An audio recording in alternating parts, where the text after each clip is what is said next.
যে প্যাসেঞ্জারে লয়ে আইছে বাবা জোর করে লাইন না গেছে গিয়া আমি বুঝবো। যারা আমরা প্যাসেঞ্জার তারা কেন উল্টা যেতে বলি? রিক্সা ধরছে, আমি তো ভিআইপিতে আসি না, একটু বাথরুমে যাবো ওয়াইতে যাচ্ছিলাম, তার জন্য মানে উল্টো হয়ে গেছে, তার জন্য ধরছি। এটা হলে মানে আসা তো নিষেধই, ভিআইপি রোডে চলাচল নিষেধ, এটা তো অপরাধ, এটা তো আইন ভঙ্গ করছি আপনার। ছাড়বো ধরেন, এটা তো ধরেন তা তো বলতে পারি না, কিন্তু ছাইড়ে দিব।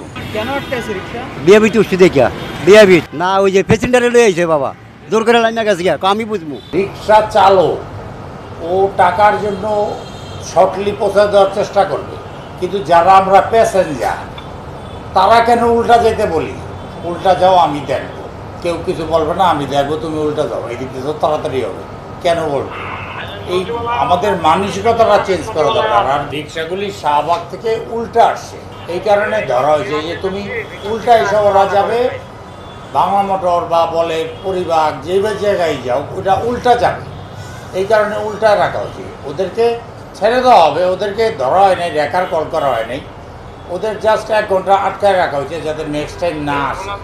আর ওদের দেখে উল্টা রিক্সাগুলি ওই জায়গা থেকে না আসে। উল্টা আসলে ঝুঁকি, এখন অ্যাক্সিডেন্ট হইতে পারে, অনেক কিছু হইতে পারে। ও কোন দিকে যাবে?